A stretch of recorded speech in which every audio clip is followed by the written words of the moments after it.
The Sixers are 1 month away from training camp, and today we get workout videos and pictures from two of the integral components on this roster. No, I'm not talking about Joel Embiid and Paul George. I'm talking about the two players that might be the most important by the end of the season. So we'll react to that. Also, Jared McCain comments on the Yabusele departure, and we ask ChatGPT how many games the Sixers will win this upcoming season, and the answer may surprise you.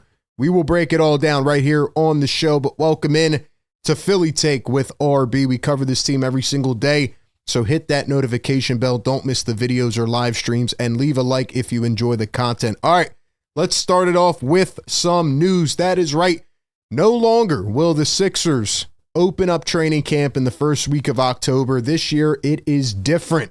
Their media day will be on September 23rd, and training camp will start the following day, September 24th. Why are they doing this year? Well, they have two preseason games overseas against the New York Knicks in Abu Dhabi. Those will be on October 2nd and 4th. We will cover those here on the channel. It might be at weird times like 11 or 12 in the afternoon, but nonetheless, the Sixers training camp will open up earlier. We have not had any details yet on where that will take place, but we will keep you up to date. Speaking of the start of training camp, one guy that I am so pumped to see is VJ Edgecombe, right? We expect him to make that instant impact, and the Rico Hines runs are underway. They take place every year. We get overhyped in the summer because that's what we do when nothing's going on. But VJ Edgecombe, Trendon Watford, John I. Broome, Pat Bev, Julius Randle, Jabari Walker are participating in the scrimmages. Here is VJ Edgecombe. They have a picture of him throwing down a one-handed dunk. Maybe there's just a consensus that we're all tired of waiting to see what happens with Joel Embiid and Paul George. We know PG will be reevaluated during training camp, and we don't know if Joel Embiid will be out there, but we know VJ is going to be out there, and I'm excited to watch this guy. Look at him, high-flying, athleticism. Keeps saying the right thing every time we hear from him. He's ready to come in and make an impact from day one. And I think fans are really just excited to get that rejuvenation of youth here. And here is VJ Edgecombe in a workout the other day. He was working out with, I think it was Chris Johnson. I'm not sure. But putting in some of the work on these drills. We have the little mid-range pull-up. Honestly, again, just very like a Jimmy Butler feel here. Maybe Oladipo early on. I like how he's getting to his spots. I like how he's working on the things that we all pointed out during Summer League, right? We talked about being a more consistent shooter, having a different bag, right? Like being able to do multiple things. We know he's going to be great on the defensive end. We know he's going to fly up and down the floor, and he can rebound, and he can defend on the perimeter and all these things. But we need to see that offensive game develop. We're probably going to need him to be a tertiary creator at times on his team, not just a catch and shoot option. So I love the fact that he's putting in reps. And I love the fact that he wants to work, that he's been in the gym at 5 a.m. with Tyrese Maxey.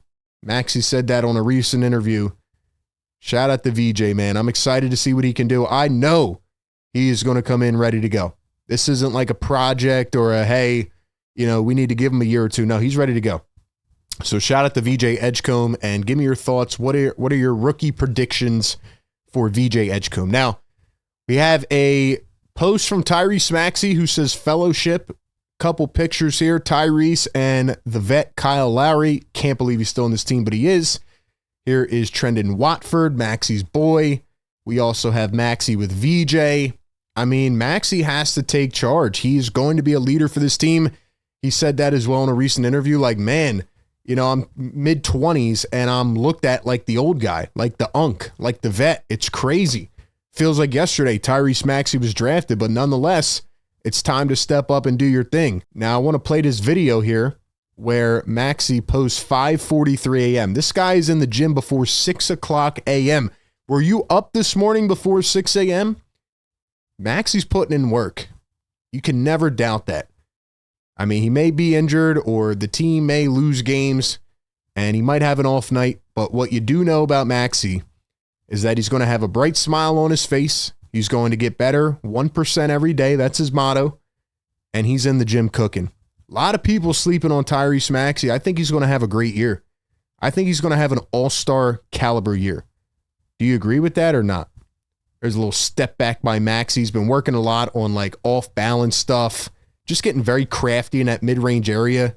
That's one thing we talk about a lot with Maxey. Again, like being able to switch speeds, speed up, slow down, and just take advantage of the defender. I mean, he has all the skills and the traits, just about putting it to use and just going with the flow of the game, understanding where to get to your spots, when to get to your spots.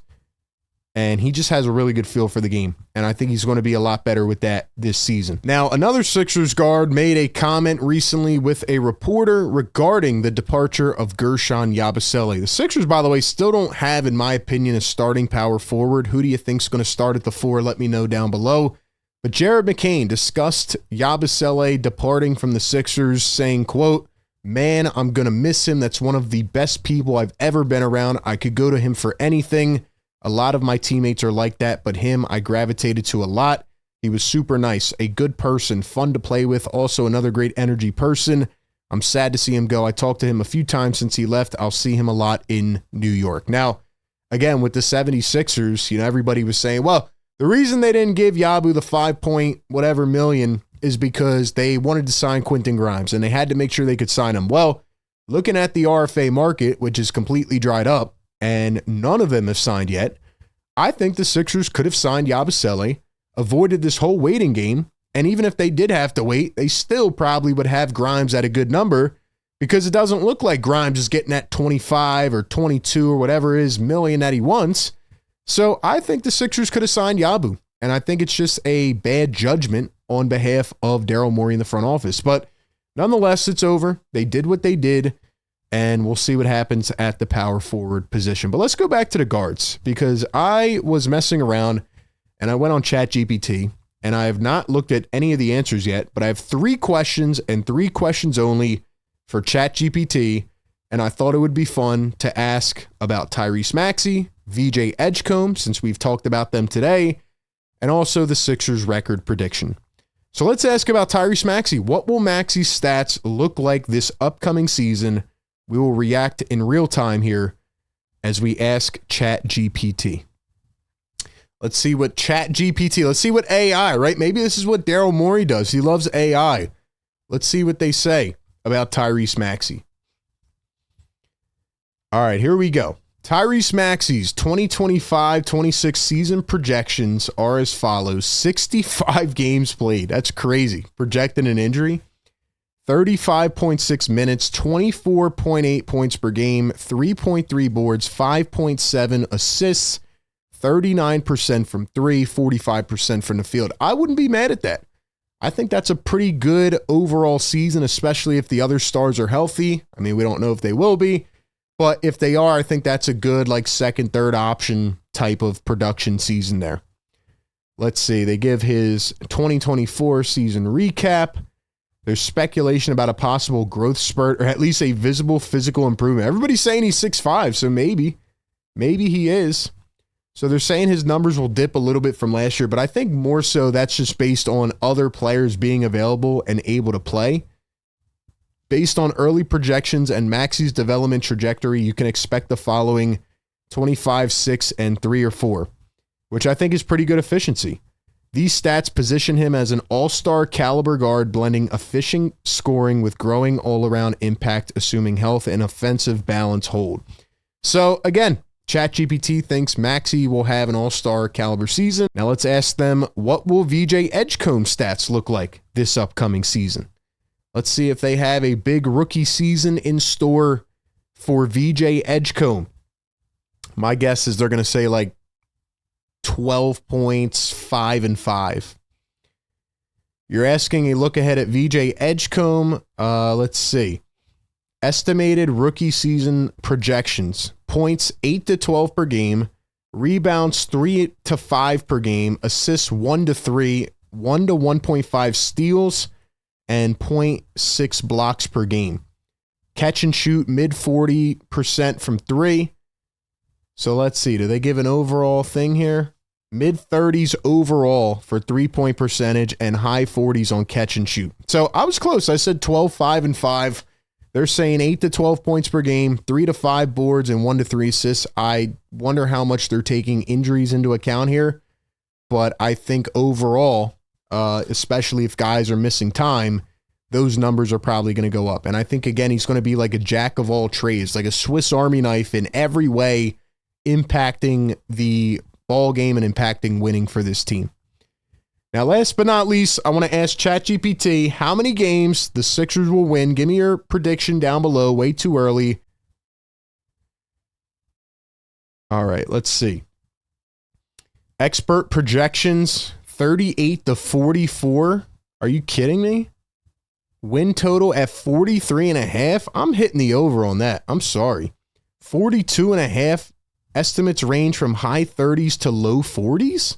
They think the Sixers are going to have a losing record? I mean, that must mean that the injuries are going to happen.